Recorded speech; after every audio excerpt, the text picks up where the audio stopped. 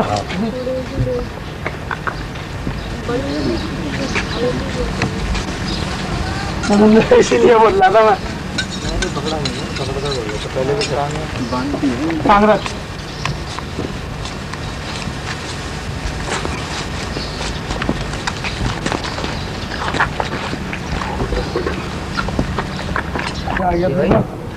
ہاں بابو لندن سے بلانا آئیں گے ہم کو چھوٹا نا نیچے کھانے لندن جائے گی ہاں بابو بچیاں دیکھتے رہو تو وہی توبہ کریں گے جتنی آرام بچیاں تھی کٹی بھی اٹھ گئی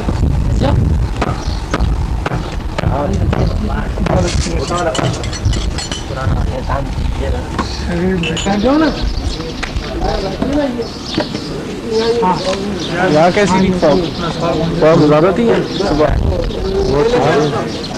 یہ نظر نہیں آتا بہت زیادہ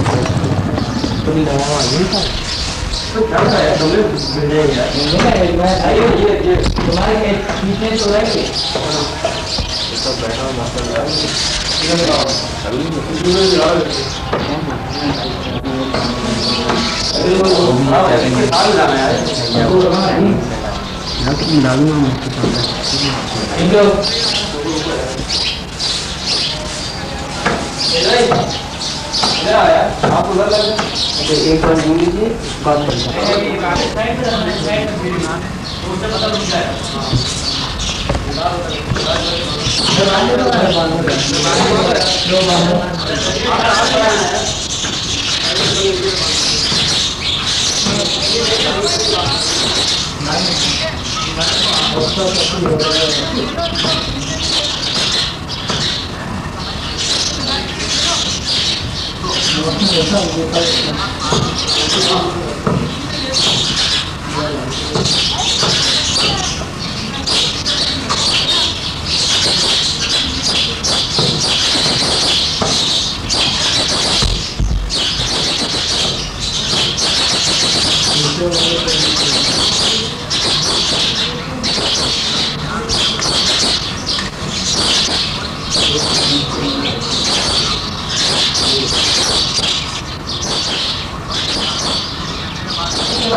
آپ جب کہیں رکھیں ہاں ٹھیک ہے رکھتے ہیں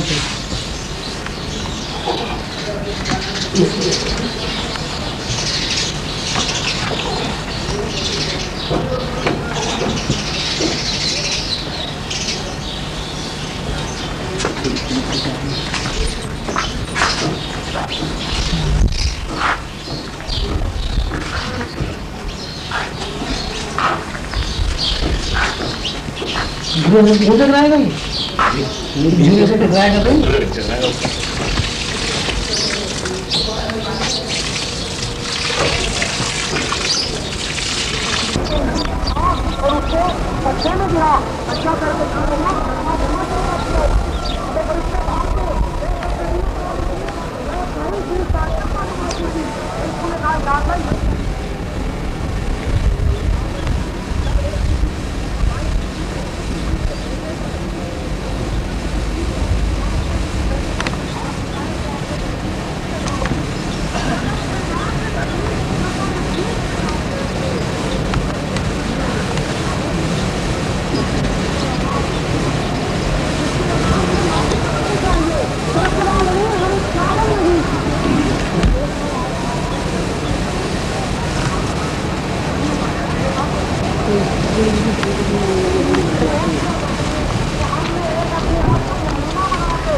وتلك وأمثال نضربها للناس لعلهم يتفكرون. اللہ تعالیٰ فرماتے ہیں کہ قرآن یہ قرآن ایسی جامع اور طاقت والی کتاب ہے، قوت والی کتاب ہے. اگر ہم اس کو پہاڑوں پر نازل کرتے تو پہاڑ ریزہ ریزہ ہو جاتے ہیں. اور مثالیں ان لوگوں کے لیے ہیں جو تفکر کرتے ہیں. اللہ تعالیٰ کا کلام جب آپ غور سے پڑھتے ہیں اور ہمیں ایک بات بطور خاص یہ نظر آتی ہے کہ اللہ تعالیٰ جب کوئی بات کہتے ہیں تو سمجھانے کے لیے مثالیں دیتے ہیں، اس لیے کہ مثالوں سے بات آسانی سے سمجھ میں آ جاتی ہے. اقبال میں جی اللہ تعالیٰ نے فرمایا کہ اللہ زمین و آسمان کا نور ہے، پھر اس کی مثال ایسی ہے جیسے قمری، تاک، چراغ، اور اس کی چمک ایسی ہے جیسے ستارہ، زیتون کا تیل، درخت. یہ ساری چیزیں اللہ تعالیٰ جو مثال دے کر بیان فرماتے ہیں اس کی وجہ یہ ہے کہ انسان کا جو شعور ہے، انسان کا شعور ان چیزوں کو زیادہ آسانی سے سمجھ لیتا ہے کہ جو چیزیں اس کے تجربے میں ہوں. ایک چیز آپ نے مثلا ستارہ ہے، اب ستارہ اگر کبھی کسی نے دیکھا ہی نہیں، اس میں بھی ایک ستارہ ہوتا ہے تو یقین تو کرے گا، لیکن پھر واقعی ستارے کا یقین اس کے اندر اسی وقت پیدا ہوگا جب وہ ستارہ پہلے دیکھ چکا ہے. اللہ تعالیٰ چاند کی مثال دیتے ہیں، سورج کی مثال دیتے ہیں، زمین کی مثال دیتے ہیں. وہ اللہ دے گئے فصوت حال کے دیکھو ہم نے زمین کو کیسے بچھا دیا، وہ جبال گئے فنو سے بات، اور دیکھو ہم نے پہاڑوں کو کس طرح زمین میں میخیں بنا کر گاڑ دیا. وہ سما گئے فروف یاد، اور دیکھو ہم نے آسمان کو کس طرح بلند کر دیا، نہ اس میں کوئی ستون ہے، نہ کوئی دیوار ہے، نہ اس میں کوئی بیم ہے. تو یہ اللہ تعالیٰ نے یہ کہ مثالیں اللہ تعالیٰ فرماتے ہیں کہ یہ مثالیں ہم ان لوگوں کے لیے دیتے ہیں کہ جو عقل و شعور سے کام لے کر ان مثالوں کے اوپر غور و فکر کرتے ہیں. مسلمان قوم میں قرآن کے اندر غور و فکر کرنے کا جذبہ رہا. جب تک مسلمان قوم قرآن کے الفاظ اور معانی میں غور و فکر کرتی رہی، جب تک مسلمان اللہ تعالیٰ کی بیان کردہ مثالوں کو دیکھ کر، سوچ کر، سمجھ کر ان کی گہرائی میں جانے کی کوشش کرتی رہی، مسلمان قوم کا غلبہ رہا. اور جب مسلمانوں نے قرآن کو محض پڑھنے کی کتاب سمجھ کر قرآن کو پڑھنا شروع کر دیا، جیسے جیسے مسلمان قوم قرآن کو صرف پڑھتی رہی، اسی مناسبت سے اس کے اندر سے غور و فکر نکلتا رہا، اور نتیجہ اس کا آج ہمارے سب کے سامنے ہے کہ وہ قومیں جو غور و فکر کرتی وہ عروج پہ آ گئی، اور مسلمان جس کے پاس اللہ کی دی ہوئی ایک دستاویز ہے، ایسی دستاویز جس دستاویز پر وہ غور و فکر کر کے تمام دنیا پر کسی زمانے میں اب سے 1400 سال پہلے یا 1300 سال پہلے تمام عالم پر مسلمان جو ہے حاکم تھا، حکمران تھا. اور آج صورت یہ ہے کہ جن ملکوں میں مسلمان حکمران تھا آج مسلمان ان ملکوں کی خراب پر گزار کرنے کی بات ہے کہ آخر کیا چیز ایسی ہمارے اندر پیدا ہو گئی ہے، کیا خرابی پیدا ہو گئی ہے اس سارے نظام میں کہ سب کچھ ہونے کے باوجود ہماری پروگریس کوئی نہیں. سب کچھ ہونے کے باوجود ہم وہی سب کچھ کر رہے ہیں جو ہمارے بڑوں نے ہمارے اسلاف نے کیا تھا. جب انہوں نے نمازیں پڑھی، جب انہوں نے قرآن پاک پڑھا، جب انہوں نے اللہ اور رسول کی تعمیل میں قدم بڑھایا تو وہ جناب ساری دنیا پہ حکمران ہو گئے. فلسطین میں ان کی حکومت، خدا بھلا کرے آپ کا یورپ میں ان کی حکومت، جس جگہ پہ کوئی مسلمان حکمران کی حیثیت سے نظر آتا، جس جگہ پہ کوئی مسلمانوں کا چرچا تھا، تمام سائنسی ایجادات سب مسلمانوں کے ہاتھ میں تھی. آج کی جو سائنس ہے اس کی جو بنیاد اگر آپ تلاش کریں وہ سب مسلمانوں کے اثرات کے اوپر رکھی ہے. تو کیا ایسی خرابی پیدا ہو گئی، کون سی ایسی وجہ پیدا ہو گئی جس خرابی اور وجہ کی بنیاد پر ہم سب کچھ وہی کرنے کے باوجود جو ہمارے اسلاف کر رہے تھے ہم ذلیل و خوار ہیں، اور ہمارے اسلاف جو تھے وہ باعث. بات صرف وہی ہے کہ اللہ تعالیٰ فرماتے ہیں وَتِلْكَ الْأَمْثَالُ نَضْرِبُهَا لِلنَّاسِ کہ ہم لوگوں کو مثالیں بیان دے کر اس لیے اپنا کلام پیش کرتے ہیں، اپنے کلام کے بارے میں ان کو دعوت دیتے ہیں سوچ فکر کی کہ تاکہ وہ غور و فکر کریں، تفکر کریں. اگر وہ تفکر کریں گے تو قرآن پاک ان کو فائدہ بخشے گا، اگر وہ تفکر نہیں کریں گے تو قرآن پاک ان کو فائدہ نہیں بخشے گا. لیکن اللہ کا قانون اپنی جگہ اٹل ہے. جو بھی قوم کائناتی امور میں، کائناتی امور اللہ کی کئی بھی بات پر غور و فکر کرے گی، اللہ تعالیٰ کا یہ وعدہ ہے کہ اللہ تعالیٰ اسے کامیاب کر دے گا، کامران کر. اب یہ آج کی جو ترقی ہے سائنسی ترقی، کیا آپ یہ کہہ سکتے ہیں کہ سائنسی ترقی کے پیچھے غور و فکر نہیں ہے؟ ساری سائنسی ترقی کی بنیاد ہے تفکر کرنا، غور کرنا، فکر کرنا، گہرائی میں جا کر سوچنا. تو اللہ تعالیٰ فرماتے ہیں کہ یہ قرآن ایسی کتاب ہے کہ اگر ہم اس کو پہاڑوں پر نازل کر دیتے تو پہاڑ ریزہ ریزہ ہو جاتے ہیں. تو اس کا مطلب یہ نکلا کہ قرآن ایک ایسی طاقت کا سرچشمہ ہے کہ جس کے سامنے ایٹم بھی کوئی چیز. اگر ہم قرآن کی اس طاقت کو تلاش کریں جس طاقت کے بارے میں اللہ تعالیٰ نے فرمایا کہ اگر ہم پہاڑ پر نازل کر دیتے تو پہاڑ ریزہ ریزہ ہو جاتے، تو ہم ایٹمک تھیوری بڑی آسانی سے معلوم کر سکتے. لیکن ہم کبھی اس پر غور ہی نہیں کرتے. اللہ تعالیٰ حضرت سلیمان علیہ السلام کے قصے میں بیان کرتے ہیں کہ دربار میں ایک بندہ بیٹھا ہوا تھا اور اس نے کہا کہ صاحب اس سے پہلے کہ آپ کی پلک جھپکے ملکہ بلقیس کا تخت دربار میں موجود ہوگا. سلیمان علیہ السلام کی پلک جھپکی دیکھا تو تخت موجود تھا. اس واقعے میں اللہ تعالیٰ اسپیس اور ٹائم کا فارمولہ بیان کرتے ہیں کہ ٹائم کس طرح لیس ہو سکتا. 2800 میل کا فاصلہ بتایا جاتا ہے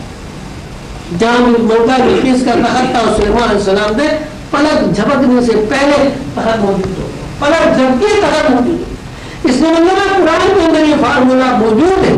کہ کس طرح ٹائم کو ہم لیس کر سکتے ہیں اور کس طرح ٹائم کو مختصر کر کے ایک چیز میٹر کے حساب سے، مادے کے حساب سے، مادے کی بنی ہوئی چیز کو ایک جگہ سے دوسری جگہ منتقل کر سکتے ہیں. یہ قرآن میں فارمولہ موجود ہے. یہ کیسے ہم سمجھ سکتے ہیں؟ یہ ہو سکتا ہے بالکل یقینی بات جو میرے ذہن میں آتی ہے کہ ہمارے جو سائنٹسٹ ہیں آج کل کے جنہوں نے سائنسی ایجادات کی انہوں نے ضرور اللہ کا کلام پڑھا، انہوں نے ضرور اللہ کا کلام پڑھا ہے اور اللہ کے اس اعلان پر وہ متوجہ ہو گئے کہ جو قوم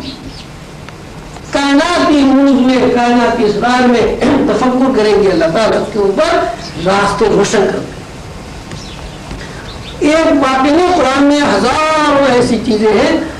جن کے بارے میں اگر تفکر کیا جائے تو یہ ساری آپ کی جو سائنسی ایجادات ہیں مسلمان ان کو بڑی آسانی سے عمل میں لا سکتے ہیں. تو ہمارے لیے یہ ایک دعوت ہے اللہ کی طرف سے کہ ہم قرآن پاک میں غور و فکر کریں. اگر ہماری نسلیں قرآن پاک میں غور و فکر کرنا شروع کر دیں تو کوئی وجہ نہیں کہ جس طرح ہمارے اسلاف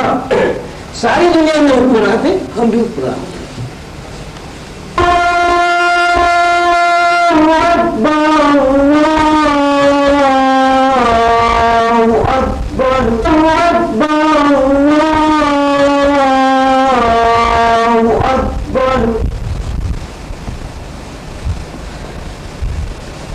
أشهد أن لا إله إلا الله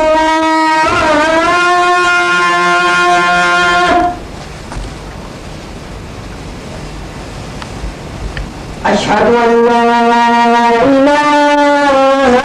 إلا الله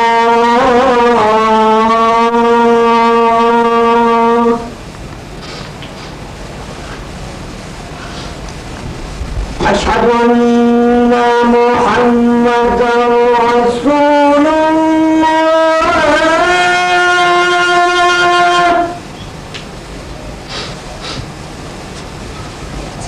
أشهد أن محمد رسول الله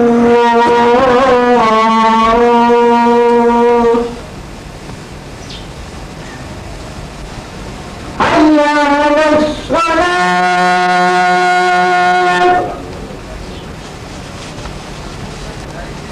حي على الصلاة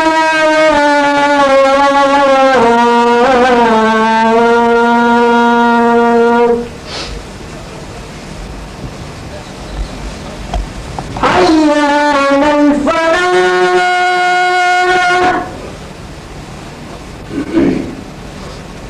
حي على الفلاح.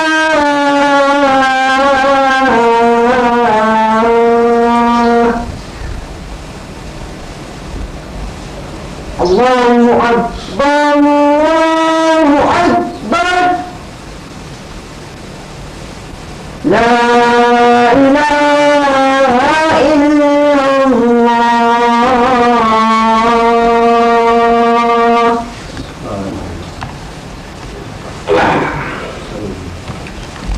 الحمد لله الحمد لله الذي جعل يوم الجمعة سيد الأيام ولا نعبد ولا نستعين إلا إياه وهو الذي فرض صلاة الجمعة فصاروا إلى ذكر الله